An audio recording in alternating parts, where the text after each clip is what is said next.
Nah, sekarang kita masuk kalimat yang ketiga, yakni al-qayyum.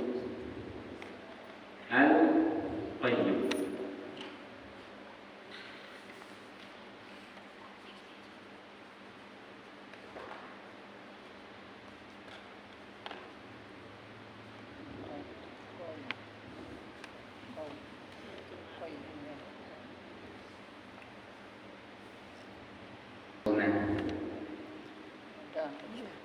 Ada bunda? Coba tengok dulu. Ada. Di mana dia posisinya? Ah, itu dia bunda. Di belakang tuh. Al-Hayyul Qayyum. Pernah dibaca nih? Ditadaburi pernah? Baca nggak pernah. Jadi gitu sih. Iya. Jadi apalah fungsinya itu bunda? Sebagai penghias saja. Kalau Ustaz tanya boleh nggak? Baik, Al-Qayyum itu maknanya Terus maha maha berdiri maha sendiri.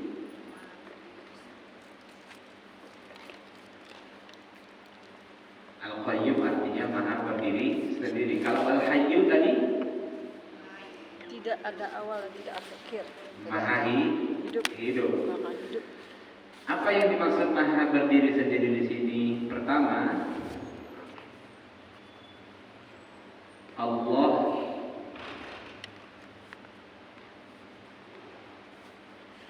tidak butuh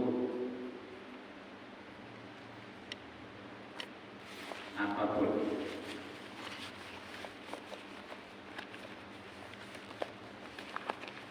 Yang kedua,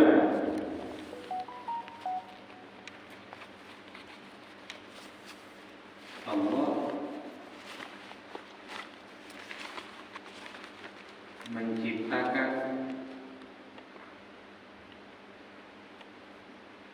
seluruh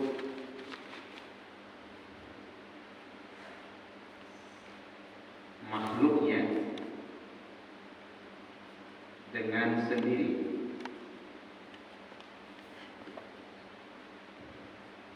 Yang ketiga, Allah mengurus seluruh makhluknya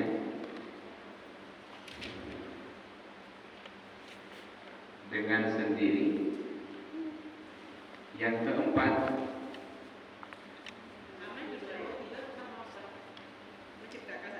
yang kedua menciptakan, yang ketiga mengurus, yang keempat tidak ada satupun yang tidak diurus oleh Allah.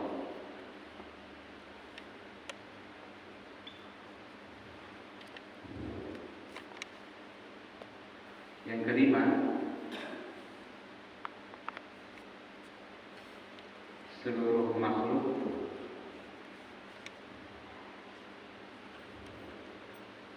bergantung kepadanya.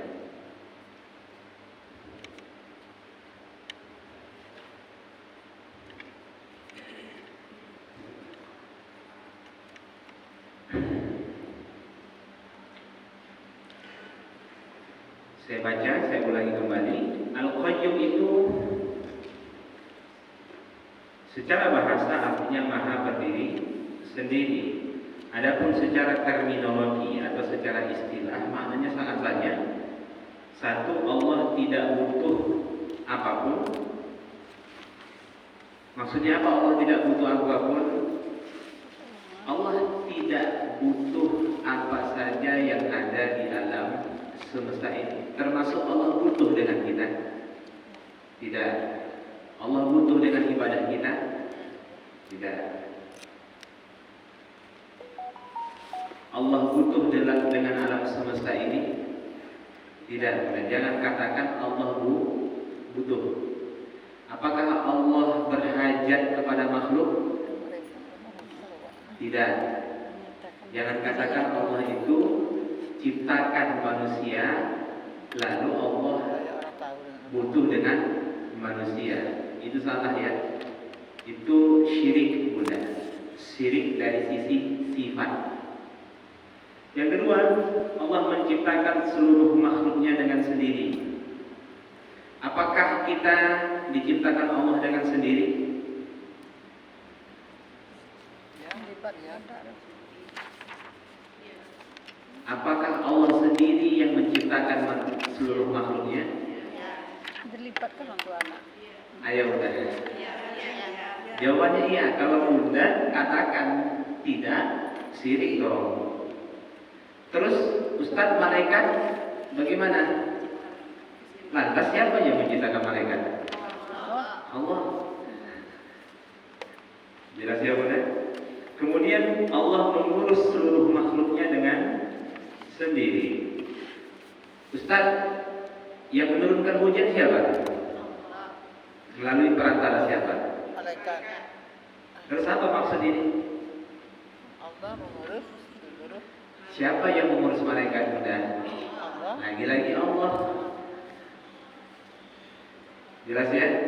Kemudian tidak ada satupun yang tidak diurus oleh Allah. Ketika Allah menciptakan makhluknya, ingat bahwa tidak ada satupun yang tidak diurus oleh Allah.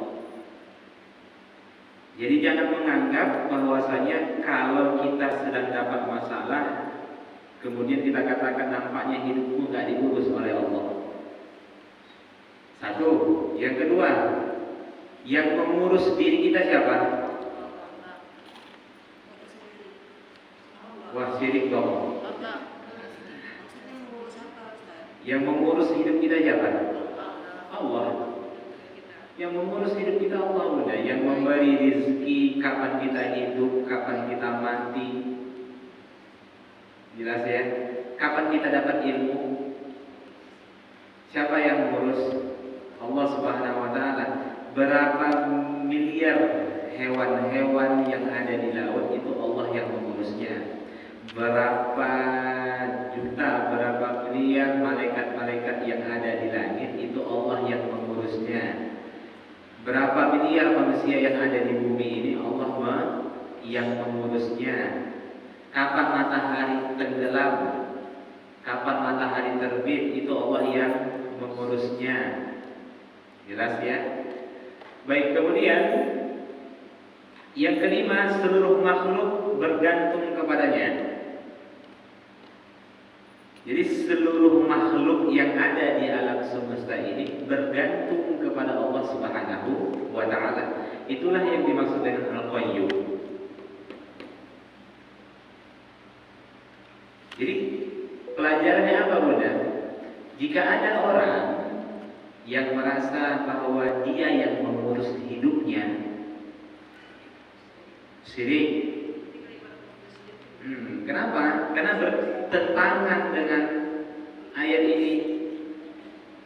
Kalau kita yang mengurus hidup kita Bunda, saya nggak mau bentuk saya seperti ini. Saya ingin tinggi, putih, hidung mancung, mata biru.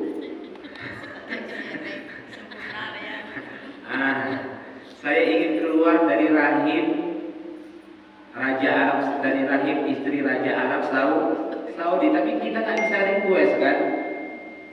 Saya yakin Bunda ini kalau bisa request ngurus, tentu nggak akan mau bentuknya seperti ini.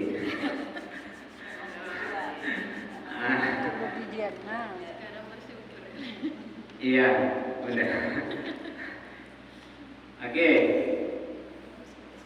Yang menetapkan rezeki kepada kita siapa? Allah. Kalaulah rezeki itu diberikan kuasa kepada kita, kita nggak akan ada yang mau miskin.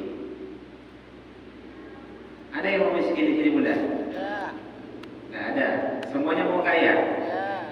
Nah, itu sudah menjadi sunatullah tuh bunda. Tapi nggak bisa kan? Nggak bisa.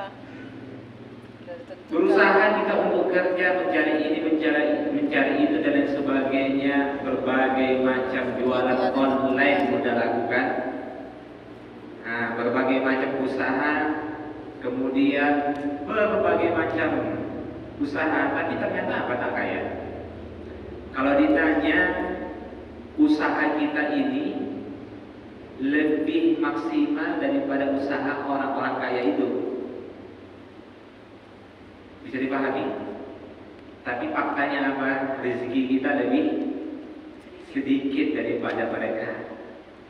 Ada yang keluar rumah begitu melangkah sudah dapat dia 100 juta. Kita pergi pagi pulang pagi bunda baru dapat 3 juta. Nah, contoh, itu contoh bunda. Itu menunjukkan kita ini diurus. Bunda bisa mensolehkan anak? Tidak.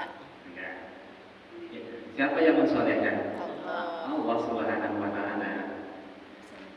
Kita hanya sebatas memberikan nasihat. Kita bisa memberikan hidayah kepada seseorang? Tidak. Tidak. Yang memberi hidayah siapa? Allah. Allah. Tugas kita apa? Memberi. Hanya memberikan nasihat, memberikan peringatan. Iya kan? Kalau begitu takutlah. Jangan takut jika orang lain, jangan takut jika orang tersebut menolak nasihatmu, tapi takutlah kalau kamu tidak memberikan nasihat kepada orang. Saya ulang kembali mudah. Jangan takut jika nasihatmu ditolak oleh orang lain, tapi takutlah ketika kamu tidak menyampaikan Sehat. nasihat. Saya tanya, dakwah itu wajib? Wajib. Wajib. Jadi ustaz wajib? Ya. Ustaz. Enggak. Tapi dakwah itu wajib bagi setiap kaum muslimin dan muslimat. Dakwahnya beda-beda bunda. Ada yang berdakwah dengan hartanya, ada yang berdakwah dengan ilmunya, ada yang berdakwah dengan tenaganya dan lain sebagainya. Jelas ya? Nah, boleh nggak menyembunyikan kebenaran dengan dalih takut nggak enakan? Tidak boleh. Enggak. Tapi Boleh nggak menyembunyikan kebenaran dengan dalih takut nggak enakan?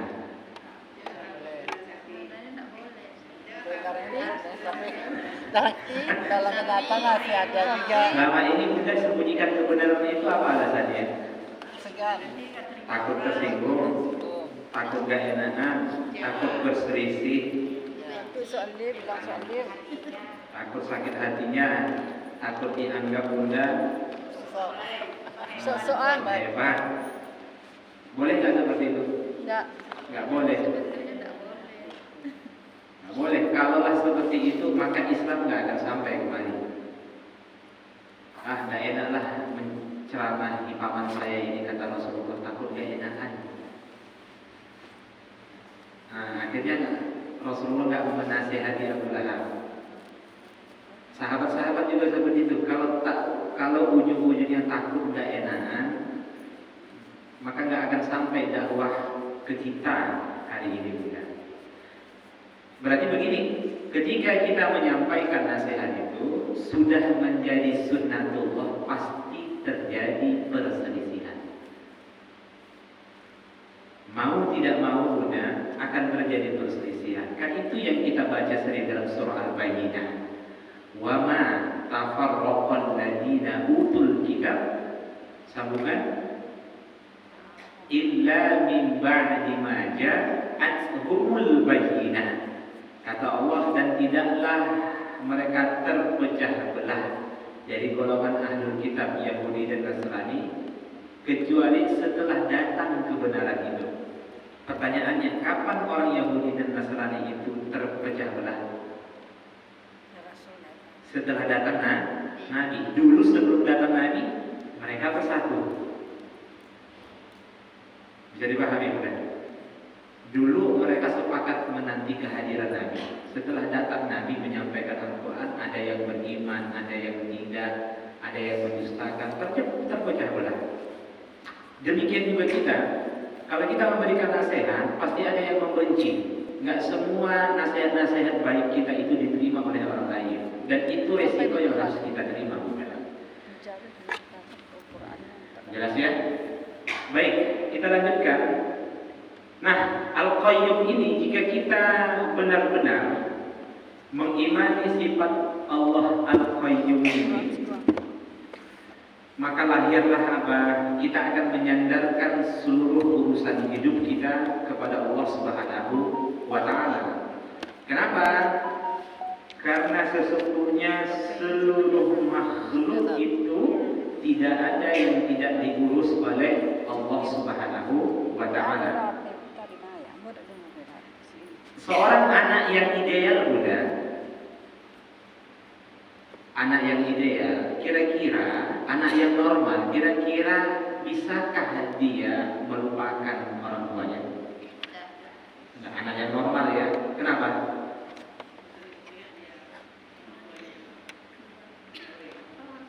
Karena banyak jasa orang tuanya kepada dirinya kan. Sekarang kita tanya, bahwa setiap detik kehidupan kita dari bangun tidur sampai tidur lagi itu diurus oleh Allah. Tapi kenapa banyak manusia lupa dengan Allah?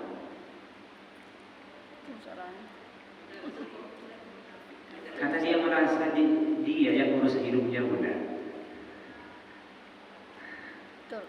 Paham udah? Karena dia yang merasa dia yang urus hidupnya. Dia kaya karena usahanya, dia pintar karena dia rajin belajar. Kenapa dia cerdas? Karena IQ-nya tinggi. Itu yang salah dalam Islam itu. Asalnya manusia ini tidak akan pernah melupakan Allah kalau setiap detik kehidupannya dia merasa diurus oleh Allah. Paham? Paham benar? Wajah-wajahnya gini. Baik, berat tadi makin banyak pahalanya benar. Nah, baik. Kita kalau kita dibiarkan oleh Allah untuk mengurus hidup kita, inilah kita pingin nih alis tebal, ya kan? Hidup mancung, wajah bulat. Tapi nggak bisa, Oke, kita punya mengurus satu anak saja tak becus. Mengurus satu anak saja nggak becus. Allah Subhanahu wa Ta'ala itu mengurus seluruh makhluknya. Beda nggak kita dengan Allah? Sangat. Mana lebih kagum? Kagum dengan Allah atau kagum dengan manusia? Serius? Nah, tapi kok bisa ya gara-gara nonton konser dia tinggalkan Allah ya? Ada konser di sana, tinggal sholat ya udah. Jadi sebenarnya dia lebih kagum kepada manusia. Seorang presiden dia tidak bisa mengurus seluruh rakyatnya. Dia butuh menteri, dia butuh gubernur, dia butuh bupati, dia butuh camat, dia butuh RW, dia butuh RT. Secerdas-cerdasnya, sehebat-hebatnya seorang owner di dalam suatu perusahaan, dia nggak bisa mengurus setiap detik kehidupan karyawannya. Yang ada apa? Kamu kerja, awal bulan, akhir bulan kamu dapat gajian. Bos perusahaan dia butuh wakil, dia butuh staf, benar. Tapi Allah Subhanahu wa Ta'ala itu mengurus makhluknya dengan sendiri. Tidak ada satupun makhluk yang tidak diurus oleh Allah Subhanahu wa Ta'ala. Baik, kalau begitu menyandarkan hidup kepada yang maha mengurus atau kepada yang sedang diurus? Yang maha mengurus. Maha mengurus. Menyandarkan hidup kepada yang maha mengurus, atau kepada yang diurus. Selama ini sering baca ayat kursi tapi masih menyandarkan hidup, menggantungkan hidupnya kepada makhluk yang sedang diurus hidupnya. Letak kesalahan di sini. Itu pantaslah baca ayat kursi, bukan jin yang keluar, makin banyak masuk jin yang benar. Baca, kenapa? Saya tanyalah bunda, bunda lebih takut kepada Allah atau lebih takut kepada setan? Allah.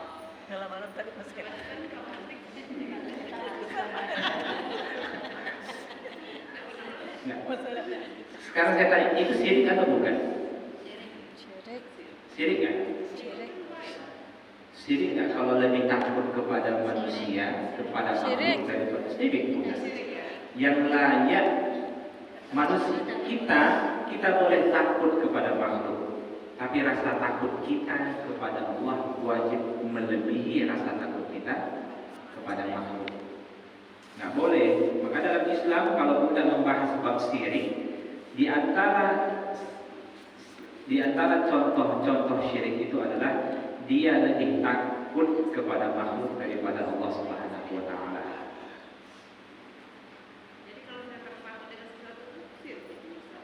Takut itu boleh, itu menjadi fitrah manusia. Cuman lebih besar takutnya kepada makhluk daripada takut kepada Allah.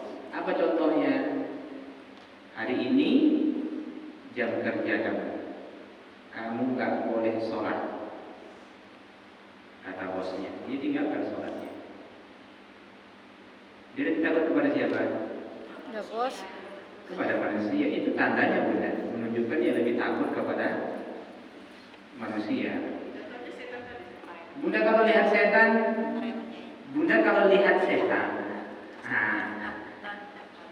Bunda baca apa? Kursi. Iya. Andai kata Bunda melihat setan, Bunda baca kursi. Saat itu mana lebih takut, sama Allah atau sama setan? Buktinya apa? Karena buktinya ketika dia baca ayat kursi, nggak jelas baca ayat kursinya. Allah dari Quran kata khususnya Tuhan. Karena dia baca, kadang dia udah baca doa makan ya, Allahumma barik lana fi ma razaqtana wa qina adzabannar. Saking takutnya dia kepada setan itu menunjukkan lebih besar takutnya kepada setan. Padahal yang menciptakan setan itu siapa? Allah. Masa takut kepada yang diciptakan, kemudian dia tidak takut kepada yang Maha menciptakan. Nah di sini salahnya bunda, akidah itu salahnya di situ. Itu sebabnya kenapa orang baca ayat kursi nggak mempan ayat kursi itu.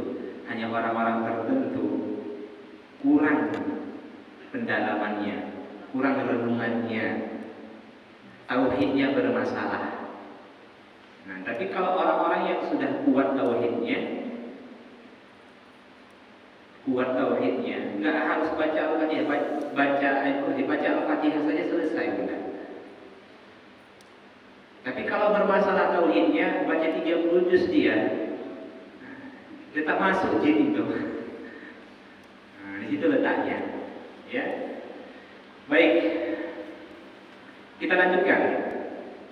Nah, kita sudah menjelaskan bahwa Allah itu yang pertama sifatnya Al-Hayyu, yang kedua Al-Qayyum. Sekarang kita lanjut. La ta'khudhuhu sinatun wa la nawm.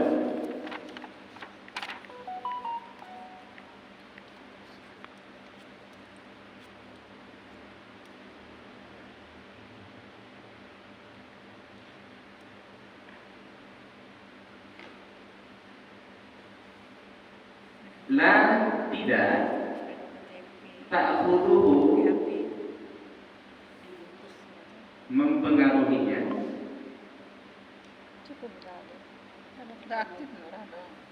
mempengaruhinya sinatun rasa ngantuk wala naum dan tidak naum, tidur. Di antara kehebatan Allah Subhanahu wa taala selanjutnya adalah bahwa Allah itu tidak dipengaruhi sinah dan naum. Allah tidak dipengaruhi rasa ngantuk apalagi tidur. Kita tahu Bunda bahwasanya ngantuk itu kan pengantar tidur ya. Nggak ada manusia itu langsung tidur. Ada? Nggak ada, yang ada diawali dengan ngantuk dulu. Pernah Bunda melihat manusia langsung tidur? Lagi ceramah gitu kan, langsung. Kecuali dia jatuh pingsan. Nah, yang ada rasa ngantuk dulu kan. Nah, Allah Subhanahu wa taala tidak dipengaruhi rasa ngantuk dan tidak pula tidur. Apa maksudnya? Apa pelajaran yang bisa kita ambil ketika Allah mensifati dirinya tidak dipengaruhi ngantuk apalagi tidur? Ya Allah, betapa hebatnya lah Engkau ya Allah. Kami saja kalau nggak tidur sehari bagaimana? Kita kalau nggak tidur sehari, stres, mata panda, emosi, gula darah naik, apa lagi? Tensi, semuanya lah kolesterol ya. Nggak tidur 2 hari. Nah, itu Bunda, kita dengan ngantuk mana yang lebih hebat? Kita dengan ngantuk mana yang lebih hebat? Ngantuk Bunda lebih hebat. Lemahnya ada diri kita nih. Kalau orang sudah ngantuk nggak bisa dia lawan. Saya punya teman waktu pergi jalan ke Danau Toba, rombongan gitu kan. Jadi teman-teman itu pada nggak tahan, jadi supir dari Pekanbaru ke sana. Itu mereka balsam itu pun masih tertidur. Dikasih balsam di sini supaya terjaga. Tidak bisa menunjukkan bahwasanya bagaimana kehebatan Allah Subhanahu wa taala. Dengan kata lain, Allah itu maha terjaga. Allah maha terjaga. Kalau Allah tidak ngantuk dan tidak tidur Bunda, itu menunjukkan Allah maha terjaga. Kalau kita sedikit-sedikit ngantuk, pagi ngantuk, siang ngantuk, belajar pun ngantuk. Nah, siap sholat asar ngantuk, siap sholat maghrib ngantuk, siap sholat isya ngantuk. Setelah itu tidur, waktu tidur ngantuk lagi. Nah, siapa pas surat itu, Bunda? Bangun tidur lagi. Nah, maha terjaga. Pelajarannya apa? Bahwa kalau begitu Bunda, Allah itu kalau tidak dipengaruhi ngantuk apalagi tidur, berarti Allah maha terjaga. Dengan kata lain, tidak ada satupun yang luput dari pengawasan Allah. Coba kita lagi berdoa Bunda, ternyata ketika saat itu Allah lagi ngantuk atau tertidur, gimana? Ya Allah, nggak kau dengar doaku ya Allah. Apakah engkau saat itu sedang ngantuk atau tertidur? Dosa. Tidak seperti agama-agama lain yang mengatakan hari Sabtu itu Tuhan istirahat. Ya kan? Bisa Tuhan istirahat. Nah, jadi kalau begitu pelajaran bagi kita, jam berapapun kita berdoa Bunda, Allah siap untuk mengabulkannya. Jam berapapun kita berdoa, Allah siap mengabulkannya. Jadi tidak memilih waktu apakah harus pagi, sore dan sebagainya. Kenapa? Karena Allah maha terjaga. Jam 1 malam, jam 2 malam, jam 3 malam dan seterusnya. Bukan hanya itu, banyak pelajaran ketika kita menyadari bahwa Allah itu tidak ngantuk dan tidak tidur. Berarti tidak ada satu pun perbuatan kita Bunda yang luput dari pengawasan Allah.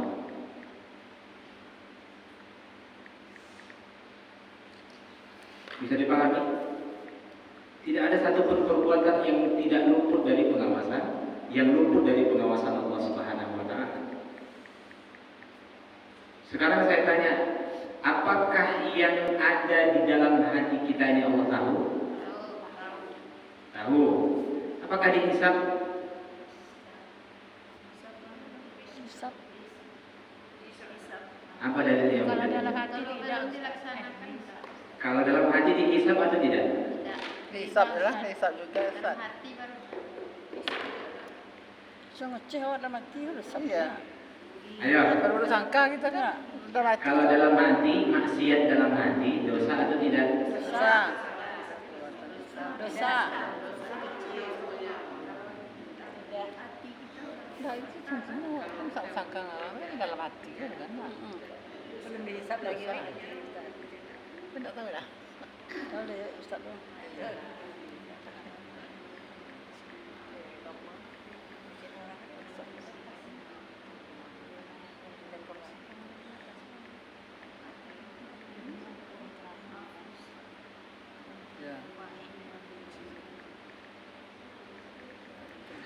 Wa in tubdu ma fi anfusikum aw tukhfuhu yuhasibukum bihi Allah. Surah apa? Al-Baqarah. Al-Baqarah 3 yang terakhir. Sering bacakan Bunda? Ayo apa artinya? Kata Allah, dan jika kamu tampakkan apa yang ada di dalam dirimu, autukhfuhu, atau yang kamu sembunyikan di dalam hatimu, yuhasibukum bihillah, Allah hisab. Kan sudah. Nah, sering baca surah Al-Baqarah, Bunda, akhir surah Al-Baqarah kan, takziah, Ya. yasinan dan lain sebagainya. Ini Allah katakan. Berarti amalan hati dihisab atau tidak? Bisa. Dihisab. Hanya saja perlu kita rinci. Amalan yang seperti apa yang dihisab oleh Allah? Apabila niat buruk yang ada di dalam hatinya itu dia kokohkan, dia azamkan, dia tekadkan, dia tongkrongkan, maka saat itu dia sedang berdosa. Tapi kalau sebatas terlintas di dalam hati, kemudian ketika itu juga langsung dia singkirkan, maka dia tidak berdosa. Contoh, kadang kita biasa Bunda lihat orang kaki 7 kali wajah ibu ini. Kan biasa kita Bunda. Bisa nggak Bunda mengontrol itu? Lihat orang wajahnya aneh kan? Anak putih, orang tua hitam. Itu kadang terlintas dalam hati. Lihat, ayah emaknya putih, anak hitam, kalian. Kadang dalam hati kan lihat, mohon maaf, terlintas dalam hati kita lihat orang. Kira wanita tongos, itu terlintas dalam hati. Pesek kali lah hidup kawan kita. Kecil dia dan lain sebagainya. Setelah itu apa? Minta tertingginya dia bayi sampai kurus kecil kayak gitu. Itu biasa pernah begitu Bunda. Atau lihat orang itu kan, lihat ketua masjid punya mobil baru kan, bawa masjid. Pernah seperti itu? Tidak ada Ustaz, tapi kalau bantu ada. Nah, bagaimana kalau kondisi seperti itu? Kalau langsung dia singkirkan, astagfirullahaladzim, tidak berdosa. Tapi kalau dia telusuri, dia tongkrongkan itu, bukti dia nongkrongkan, dia cari-cari dalam hatinya. Pasti ini bagus ini. Kenapa bapak itu punya mobil baru, mobil mewah, kerjaan biasa. Ya kan dia cari-cari, dari mana lah kawan? Lagu juga, korupsi dia. Itu kan dari tongkrong-tongkrongan itu, dilanjutkannya niat buruknya itu, maka saat itu dia berdosa. Jelas. Inilah yang menjadi sebab Bunda turunnya 2 ayat terakhir surah Al-Baqarah itu. amana rasulu bima unzila ilaihi min rabbih wal mu'minun, dan seterusnya. Kenapa? Karena ketika turun ayat ini, lillahi ma fis samawati wa ma fil ard wa in tubdu ma fi anfusikum aw tukhfuhu yuhasibukum bihi. Pada saat itu sahabat mengadu kepada Rasulullah. Mereka bersimpuh, ya Rasulullah, kalau Allah perintahkan kami sholat, zakat, sedekah, jihad, kami mampu. Tapi kalau sampai pada amalan hati pun dihisab oleh Allah, tak mampu kami ya Rasulullah. Itu yang disampaikan oleh sahabat. Sahabat mengadu kepada Rasulullah SAW.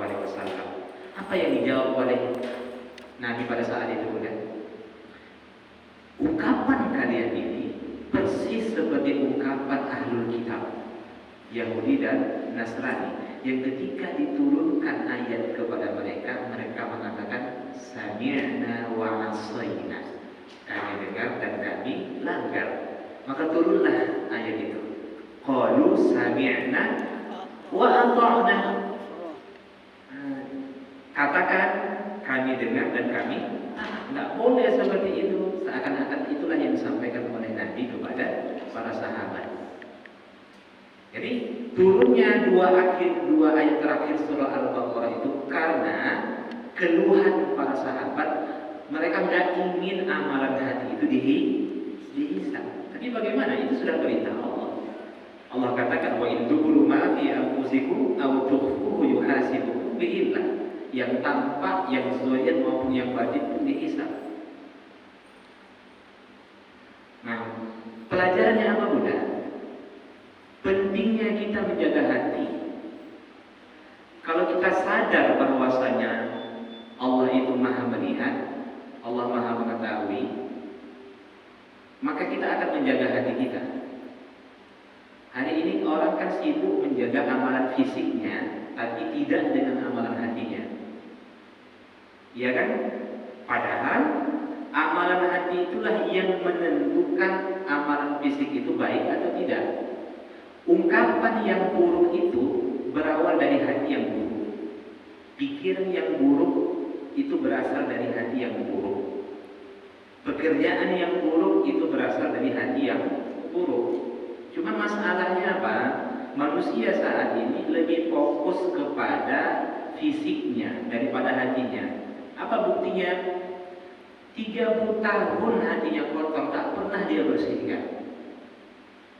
Tapi kalau fisiknya muncul satu jerawat di sini Bunda,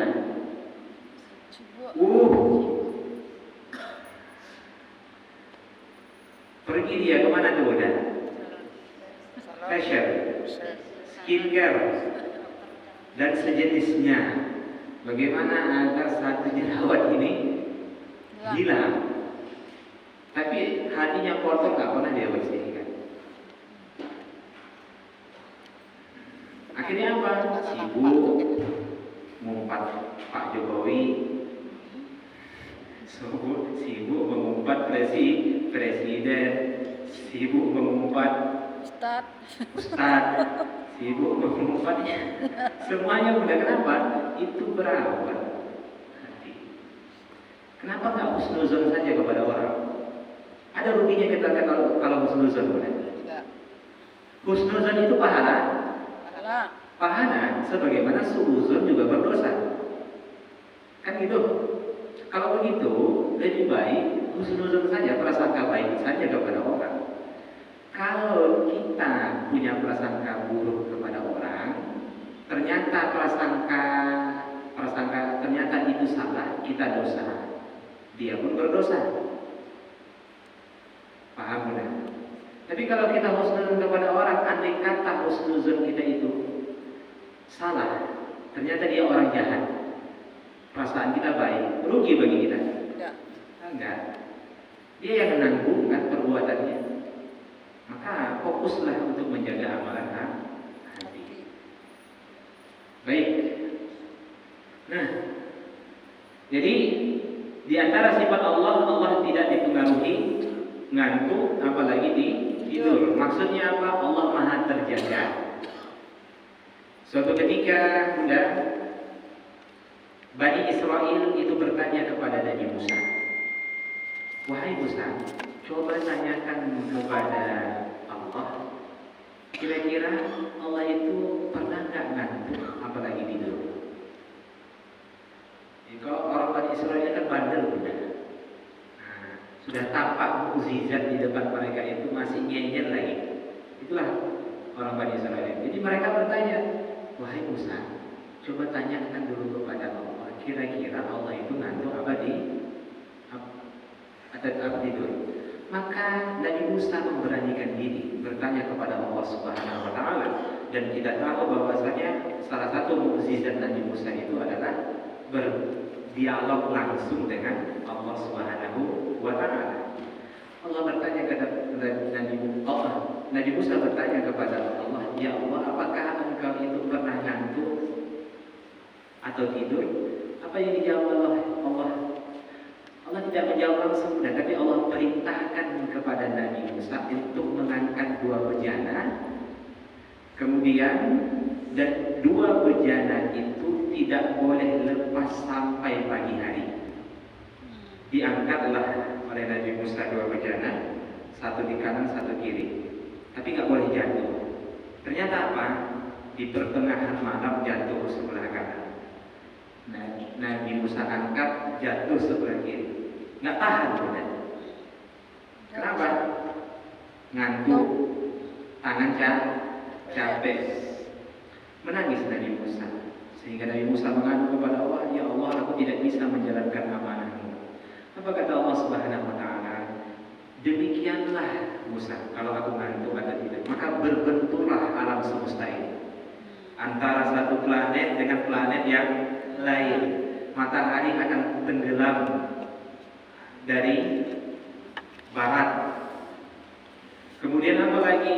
Tidak beraturan jadinya, bukan? Itu konsekuensi apabila Allah itu dipengaruhi ngantuk, apalagi di tidur. Jelas. Lagi-lagi kalau kita menyandarkan hidup kepada yang tidak ngantuk, tidak tidur, atau kepada yang sikit-sikit ngantuk.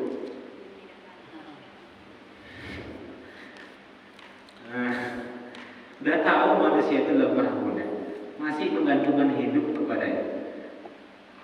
Itu letak masalah kita di sini.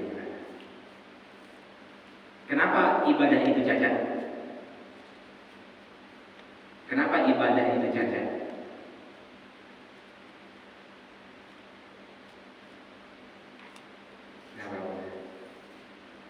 Maka jawabnya adalah karena tauhidnya bermasalah. Kan Rabbul Alamin, kemudian Ar-Rahman Ar-Rahim, kemudian Maliki Yaumiddin. Setelah itu apa? Allah perintahkan Iyyaka na'budu wa iyyaka nasta'in. Perhatikan di sini, Bunda. Allah yang mengurus alam semesta, Rabbul Alamin, Tuhan semesta alam, itu maksudnya Dia yang menciptakan alam semesta, Dia yang memiliki alam semesta, Dia yang mengurus seluruh alam. Itu dimaksud dengan Rabbul Alamin. Ar-Rahmanir Rahim. Ar-Rahmanir Rahim apa? Yang Maha Pengasih lagi pun Maha Penyayang. Maksudnya apa? Bahwa walaupun Allah itu penguasa mutlak di alam semesta ini, tapi Allah tidak berlaku sewenang-wenang kepada hambanya. Maksudnya apa? Allah mengurus alam semesta ini disertai dengan kasih sayang. Paham sampai ini? Tidak seperti manusia, baru lagi RT besok paten. Padahal Allah itu penguasa mutlak yang pantas untuk berlaku sewenang-wenang. Itu siapa? Allah. Tapi Allah tidak seperti itu. Yang berdosa dihukum, yang berbuat baik diberikan pahala. Itu kan bentuk rahmat Allah. Ketika buat dosa tidak langsung dihukum, itu kan bentuk rahmat Allah. Coba kalau buat dosa langsung dihukum, Bunda lagi ngomongin orang kan, langsung dihukum. Begini mulut Tuhan. Ngomongin orang lagi begini.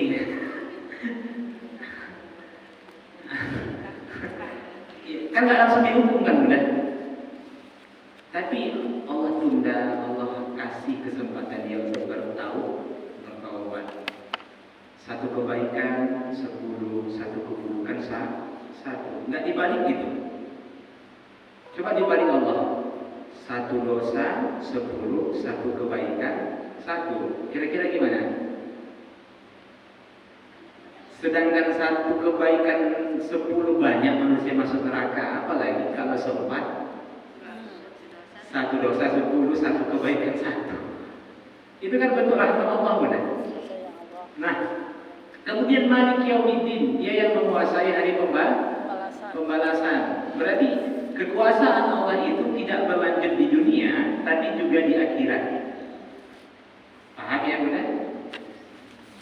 Jangan kenal Allah dari sisi rahmatnya saja, tapi kenalilah Allah bahwa Dia Maha Pembalas.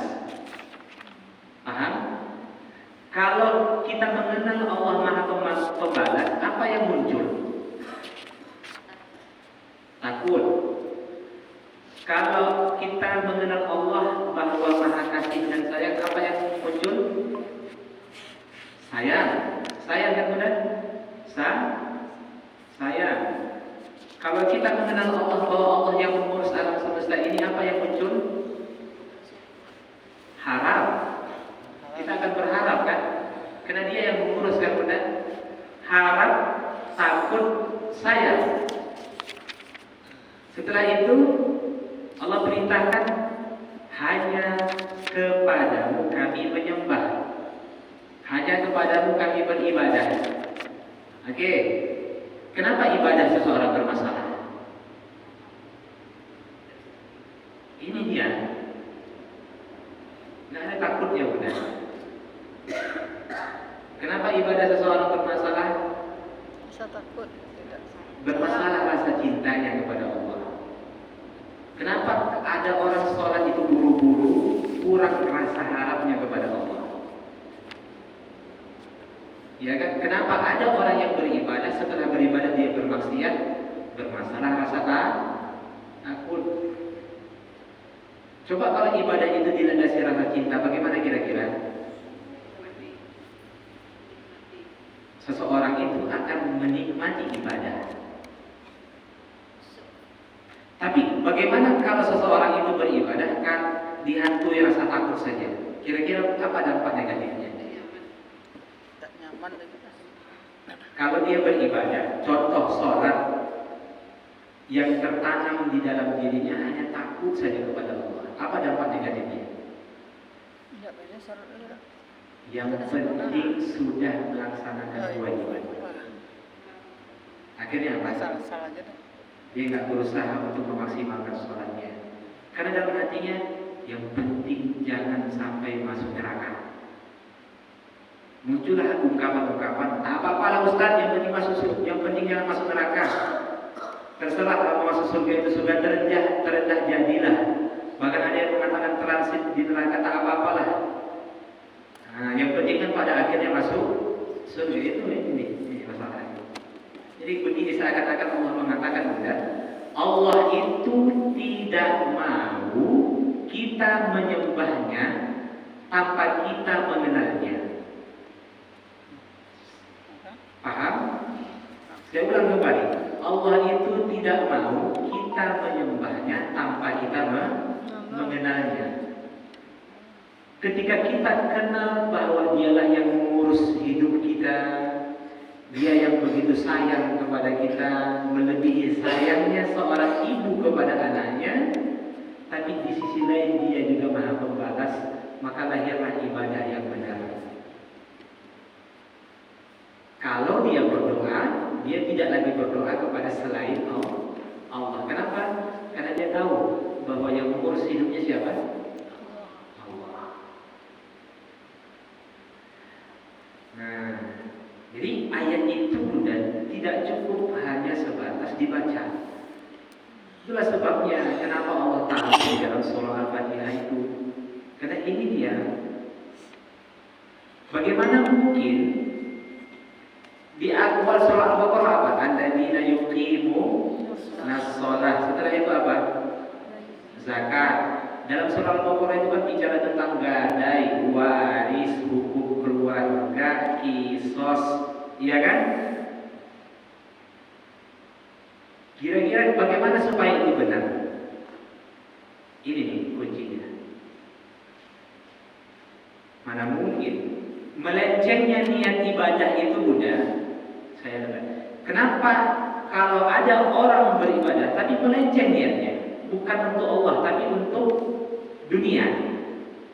Jawabnya apa? Bermasalah rasa cintanya. Lebih cinta dia kepada apa yang Allah beri, bukan kepada Maha Pemberi. Bisa dipahami? Masalah itu. Perbaiki tauhid Bunda supaya ibadah itu benar. Caranya bagaimana? Pelajari Al-Quran secara mendalam. Nah, kita lanjutkan. Sampai sini ada yang ingin tanyakan?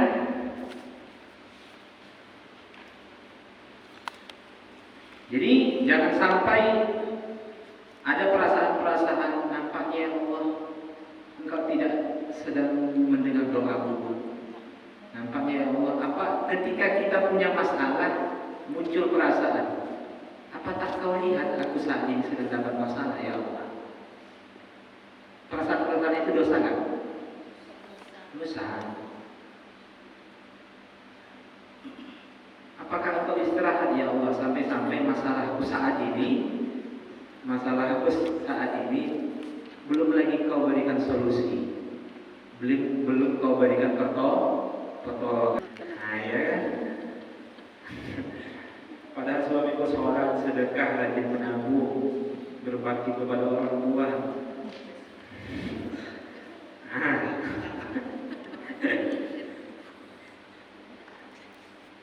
Kita pun ngomong, malaikat pun ngomong, ya Allah. Padahal sejak awal dia disadarkan oleh Allah bahwa semua yang kamu miliki itu adalah titipan. Ketika sang pemiliknya ngambil, kamu bilang kamu kehilangan. Maka dalam Islam ketika kita kehilangan seseorang yang kita katakan innalillah kan. Kita nggak mengatakan aku telah kehilangan. Ada perintah dalam Islam. Ketika kita ditinggal orang yang kita sayangi, kita diperintahkan oleh Nabi, katakan aku kehilangan. Yang ada Bunda ucapkan inna lillah wa inna ilaihi raji'un.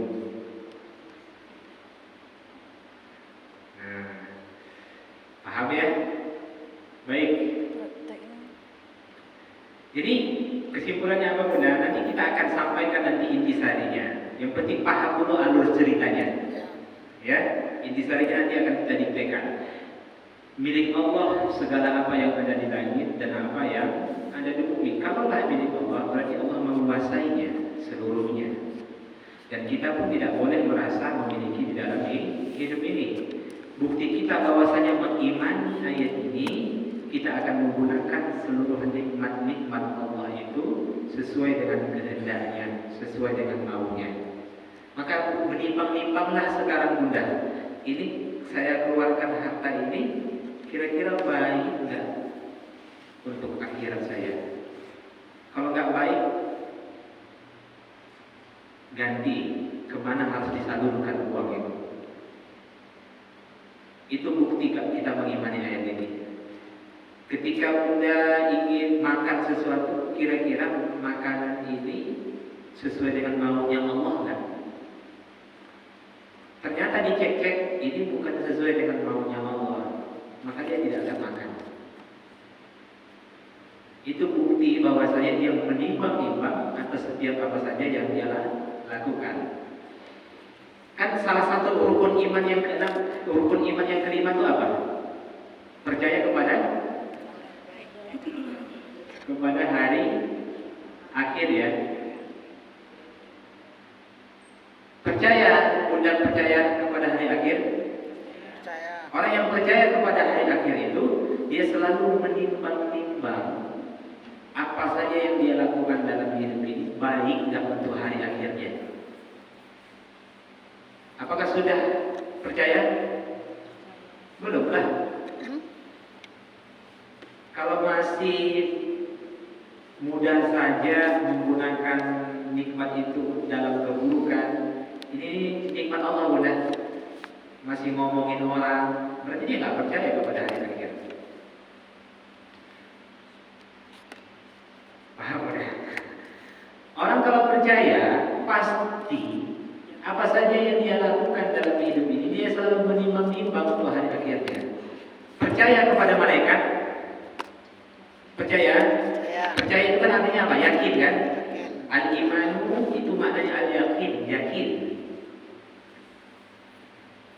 Kalau dia yakin dengan malaikat, beriman kepada malaikat, salah satu contohnya, malaikat pencatat amal baik, malaikat pencatat amal buruk. Kalau dia beriman, maka dia pastikan catatan amal itu yang baik-baik.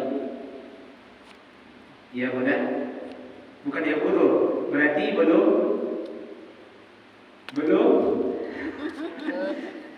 beriman kepada malaikat.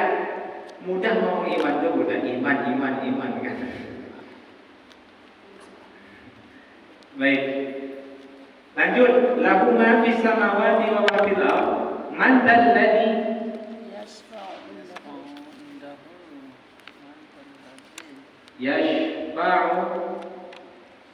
indahu illa bi'izni.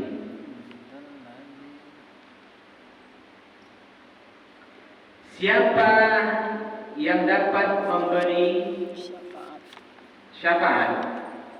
Apa arti syafaat Bunda? Tolong. Syafaat apa artinya? Tolongan. Secara bahasa syafaat itu artinya genap. Manzal. Lawan dari genap apa? Ganjil. Ganjil apa bahasa Arabnya? Witir. Witir. Jadi genap itu asyaf'u, bahasa Arabnya asyaf'u. Kalau ganjil al-witru. Al-witru. Sebutkan ayatnya di mana Allah mengatakan kedua kata ini dalam satu ayat. Wal fajar. Allah bersumpah demi apa? Demi waktu fajar. Wa layalin ashar, demi 10 hari, 10 malam. Wasyaf'i wal watr, demi yang genap dan yang ganjil. Jadi syafaat itu secara bahasa artinya genap. Oke. Kenapa pertolongan itu diambil dari alih bahasa syafaat? Karena nanti di akhirat kita itu dalam kondisi sendiri, datang dalam kondisi sendiri, datanglah seseorang menolong kita, maka yang saat itu sendiri menjadi genap, yang satu menjadi 2, yang 3 menjadi 4, yang 5 menjadi 6. Itu yang dimaksud dengan syafaat. Sedangkan secara terminologi, syafaat itu adalah seseorang yang dijadikan perantara. Seseorang yang dijadikan perantara untuk memberikan manfaat dan menolak mudarat. Saya ulang kembali, syafaat itu artinya seseorang yang dijadikan, mohon maaf, bukan seseorang, bukan sesuatu yang dijadikan sebagai perantara untuk memberikan manfaat dan menolak mudarat. Nah, kita lanjutkan dulu ya, kita skip dulu Bunda. Kita lanjutkan. Siapa yang dapat memberikan syafaat indahu, di sisinya, kecuali biizni, seizinnya. Begini, ini penting, sangat penting sekali Bunda. Coba perhatikan bahwa syafaat itu kita sebagai ahlus sunnah wal jamaah meyakini bahwa syafaat itu ada nanti di hari kiamat. Berbeda dengan Syiah dan Khawarij. Dua kelompok ini mereka tidak meyakini adanya syafaat. Orang kalau sudah diajak, dia sudah diajak, nggak ada keringanan baginya. Jelas ya Bunda? Tapi ahlus sunnah wal jamaah meyakini ada syafaat. Syafaat itu banyak. Ada syafaat Al-Quran, ada syafaat Nabi, ada syafaat malaikat, ada syafaat amal soleh, ada syafaat ibu, ada syafaat ayah, ada syafaat anak, ya kan? Ada syafaat dari guru kepada muridnya, ada syafaat murid kepada gurunya, syafaat istri kepada suaminya ada syafaat suami kepada istrinya ada berbagai macam syafaat itu ada. Dan macam-macam syafaat itu nanti beberapa proses. Ada nanti syafaat di alam, syafaat di padang mahsyar, Oke. Kemudian yang kedua, syafaat derajat surga.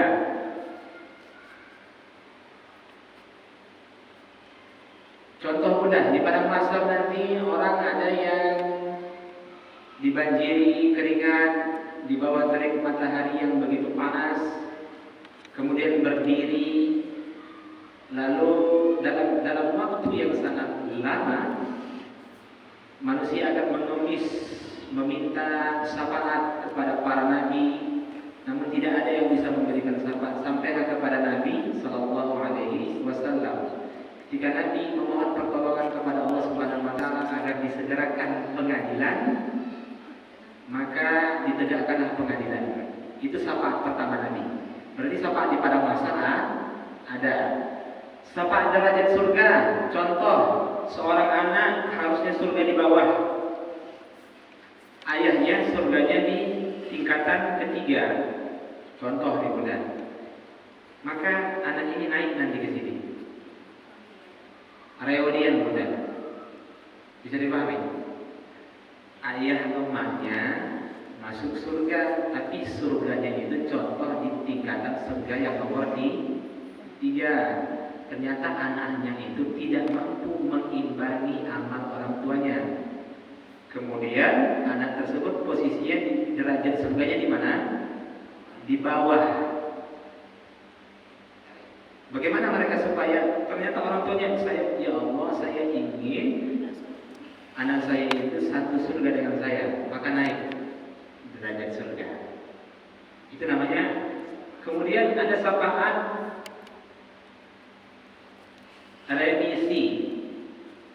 remisi azab neraka. Contoh syafaat remisi azab neraka Bunda. Jadi harusnya dihukum 1000 tahun. Datang Nabi Muhammad SAW kasih syafaat. Berapa syafaat Nabi? 10 tahun. Berarti berapa tuh jadinya? 90 tahun. Datang suaminya berikan syafaat 10 tahun. 980. Buatlah syafaat dari gurunya. Datanglah gurunya kan, ini dulu ngaji sama saya ya Allah. Nah, kemudian kurangi remisinya ya Allah supaya dia jangan sampai 1000 tahun. Kurang. Syafaat anak, syafaat Al-Quran, syafaat ini jadilah 500 tahun. Berarti disiksalah dia di neraka 500 tahun, yang awalnya 1000 tahun. Remisi sama orang kalau masuk penjara Bunda. Kasih uang berkurang 5 tahun ya. Kasih uang. Tapi nanti di akhirat nggak bisa kayak gitu. Nggak bisa pakai uang, udah nggak ada uang kan? Iya, syafaat teman soleh ada. Bunda kalau belajar bab syafaat itu sangat banyak. Intinya semua kebaikan yang kita lakukan itu bisa mendatangkan syafaat. Kalau ingin banyak syafaat teman soleh, perbanyaklah teman solehnya. Teman buruk itu nggak bisa memberikan syafaat Bunda. Bunda yang memberikan syafaat kepada dia. Sedangkan Bunda butuh amal. Ya. Baik. Kemudian yang keempat, syafaat menolak azab. Mohon maaf, syafaat tidak masuk neraka.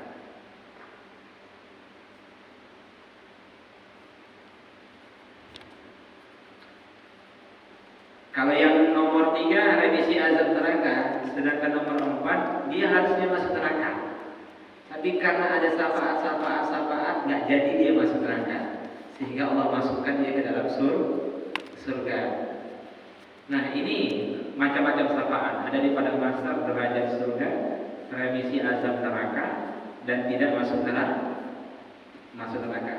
Ada nanti syafaat itu Bunda yang menolak seseorang itu. Syafaat itu sehingga dia tidak jadi masuk neraka. Seharusnya dia masuk neraka. Contohnya adalah syafaat Al-Quran. Syafaat Nabi, syafaat teman soleh itu tidak bisa menolak kita, tidak bisa menolak kita untuk tidak disiksa dari neraka. Syafaat Nabi, syafaat orang tua dan lain sebagainya itu adalah syafaat remisi azab. Jadi ketika seseorang itu masuk ke dalam neraka, datanglah suaminya, datanglah. Tapi sudah sempat diazab di neraka. Tapi kalau syafaat Al-Quran menolak dia untuk tidak diazab. Kalau begitu dekatlah dengan Al-Quran, baca, perbaiki, muliakan dia, banyak berinteraksi dengan Al-Quran. Karena syafaat Al-Quran itu berbeda dengan syafaat-syafaat yang lain. Syafaat yang lain itu hanya mengurangi remisi azab saja.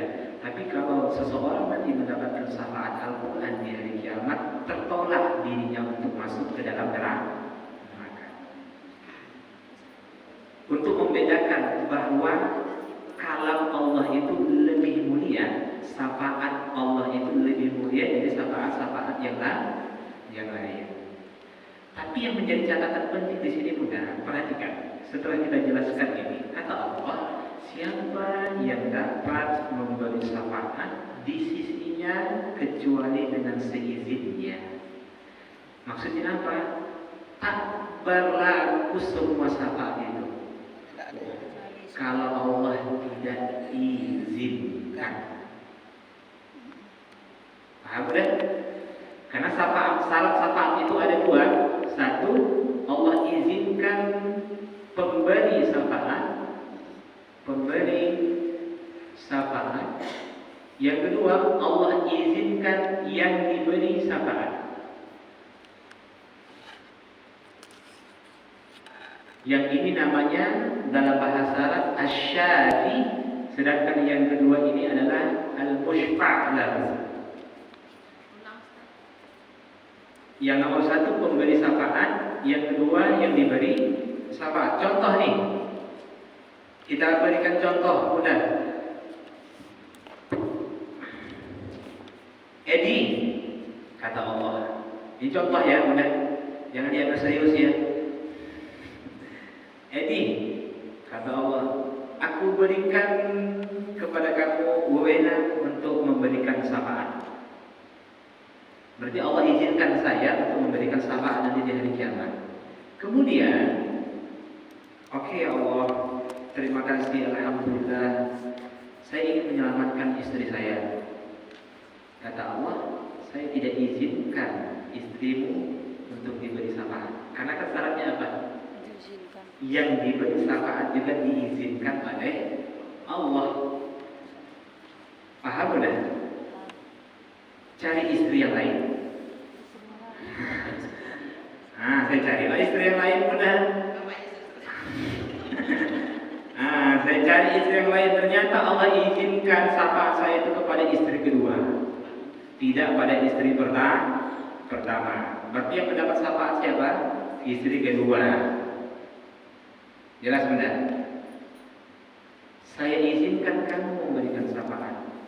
Saya ingin menyelamatkan anak saya, ya Allah. Saya tidak izinkan anakmu diberi syafaat olehmu. Cari anak yang lain. Menunjukkan apa itu benar?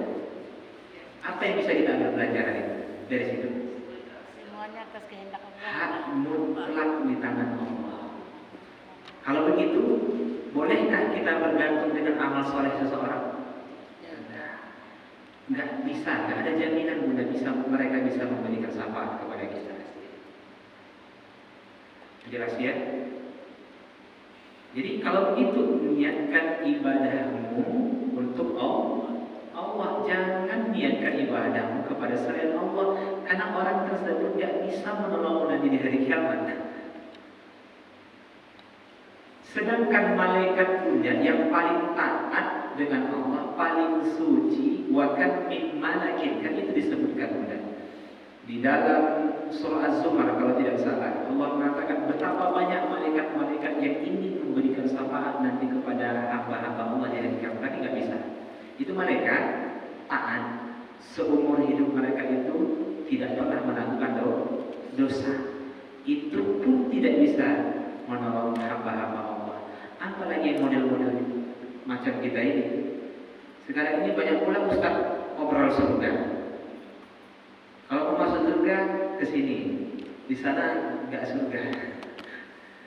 Siapa yang bisa menjamin dirinya sendiri saja belum ada jaminan masuk surga, sudah menjamin seseorang masuk surga. Saya tanya, anak bunda bisa menyelamatkan bunda nanti di hari kiamat? Bisa kalau Allah izinkan. Berarti kalau begitu apa? Bagaimana agar yang memberi syafaat dan diberi syafaat itu diridhoi oleh Allah? Dididik anak pada kebaikan, sama-sama soleh.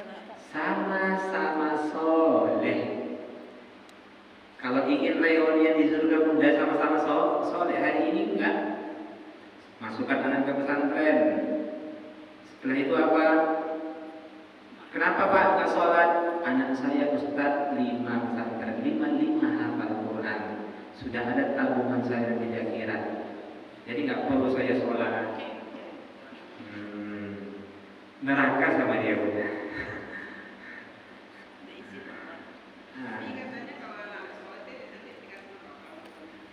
Benar? Tergantung. Apakah Nabi Nuh bisa menyelamatkan anaknya? Nabi Nuh bisa menyelamatkan anaknya? Bisa? Enggak. Sekelas Nabi Nuh, termasuk Rasul Ulul Azmi. Level kita dengan level Nabi Nuh gimana? Oh, jauh kali lah bunda. Lantas kita mengatakan bisa kita memberikan syafaat kepada anak kita? Tidak. Hak mutlak ada di tangan Allah, dan itu kehendak Allah. Apakah nanti dia mau dikasih mahkota sama anaknya atau tidak? Allah a'lam. Iya kan? Kalau ternyata tak pantas, cari orang tua lain. Bukan orang tua kandungmu yang kamu beri syafaat, tapi orang tua ibu sambungmu. Bisa saja seperti itu. Karena selama di dunia apa? Dia campakkan anaknya, dia pergi dengan laki-laki lain. Tidak peduli dia dengan anaknya. Kemudian ibu sambungnya yang mengasuh anaknya itu menjadi anak yang soleh. Ibu sambungnya soleh. Yang diselamatkan siapa? Kata Allah, saya ingin menyelamatkan ibu kandung saya. Enggak berhak dia mendapatkan syafaat. Yang kamu berikan syafaatmu kepada siapa? Ibu sambung. Maka ibu sambunglah yang berhak.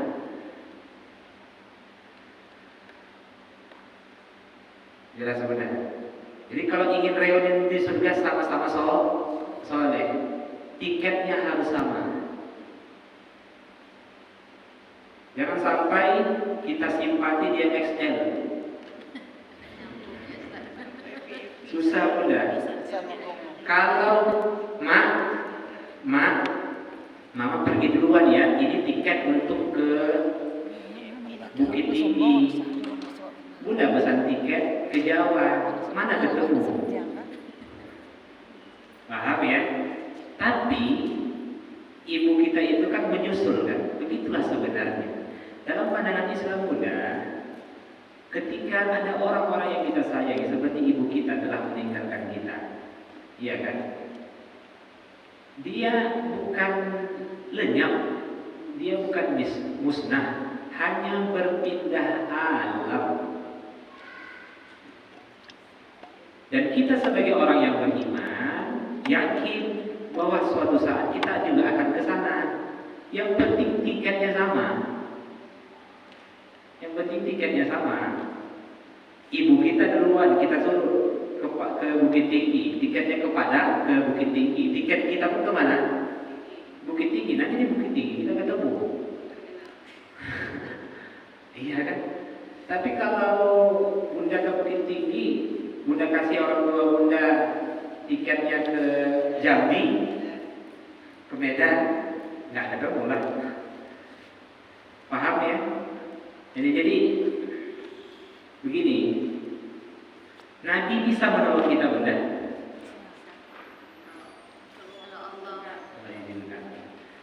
Allah tidak izinkan Abu Thalib untuk diberikan syafaat oleh Nabi. Maka Nabi pun mengatakan bahwasanya pamannya yang begitu sayang dengan Abu Thalib, pamannya yang begitu sayang dengan Rasulullah SAW, itu tidak, Nabi Muhammad tidak bisa menolong pamannya Abu Thalib. Itu Nabi Bunda.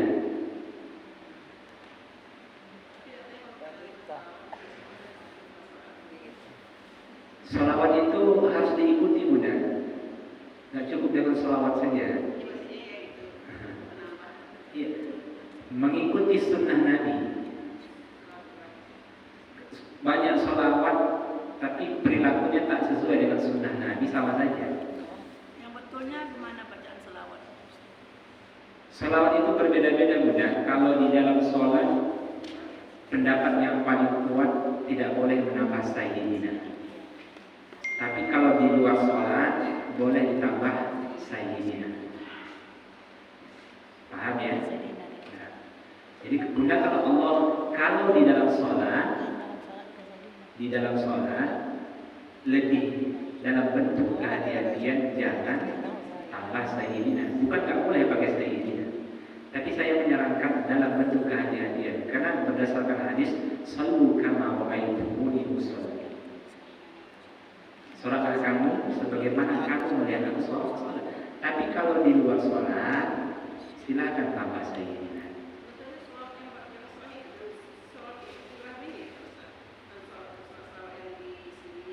Sholawat badar dan lain sebagainya, sebenarnya itu tidak ada Bunda. Itu karangan-karangan para ulama-ulama saja. Tapi saya pribadi tidak menyalahkan, tapi saya tidak mengamalkan itu. Saya tidak mengamalkan itu. Nah, kembali lagi Bunda, pentingnya kita mengikuti sunnah-sunnah Nabi Sallallahu Alaihi Wasallam. Jadi jangan sampai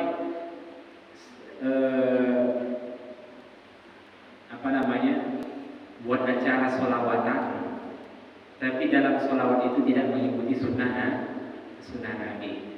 Bunda mungkin lihat di video-video kan, Maulid Nabi, tapi pembukaannya apa? Gadis-gadis joget-joget. Ada Maulid Nabi kan?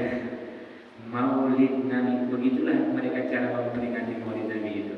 Judulnya sholawatan, tapi apa? Nyanyi-nyanyi, band-band, kemudian perempuan-perempuan yang membuka aurat joget-joget. Judulnya apa? Sholawatan. Kemudian apalagi judulnya sholawatan, pakai bahasa Arab, tapi bahasa Arabnya cinta-cinta. Modal cuma bahasa Arab. Orang Indonesia ini kan latah Bunda. Kalau sudah bahasa Arab dianggap selawat. Berarti lomba-lomba selawat yang ada gerakan-gerakan itu tuh gimana tuh Ustaz? Kan sering, apalagi kalau nanti bulan Maulid kan diadakan lomba-lomba selawat yang pakai musik, yang pakai goyang-goyang. Nah, sudah pasti bertentangan lah Bunda dengan sunnah Nabi. Maksudnya. Gimana Bunda? Bunda selalu sallallahu teng gitu kan. Kemudian joget-joget, suaminya di bawah, ore.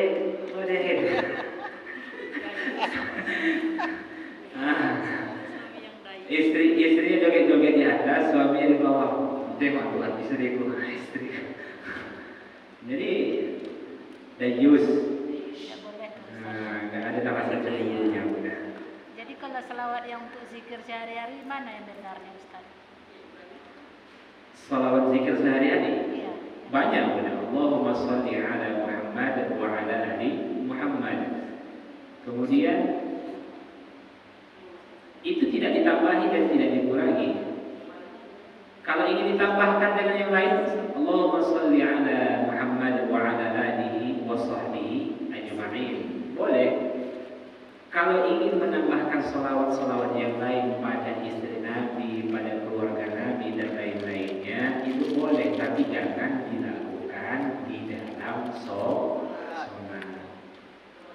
Mudah mau salawat badar, salawat apa lagi? Salawat nariyah. Hanya saja etikanya mesti sesuai dengan sunnah Nabi. Yang menjadi masalah bukan salawat badar, salawat nariyah itu, yang menjadi masalah mereka membaca itu dalam bentuk cinta kepada Nabi, tapi joget-joget. Nah, kemudian apa lagi? Rebana tidak masalah Bunda, pakai rebana. Rebana tidak ada masalah, karena dalam Islam rebana itu disepakati boleh. Rebana ya. Hati-hati nih, jangan sampailah jamaah-jamaah kita ini 17 Agustus ibu-ibunya joget-joget lagi baju Minang kan. Setiap tahun Itu nggak ada Ustaz. Nah, nanti ada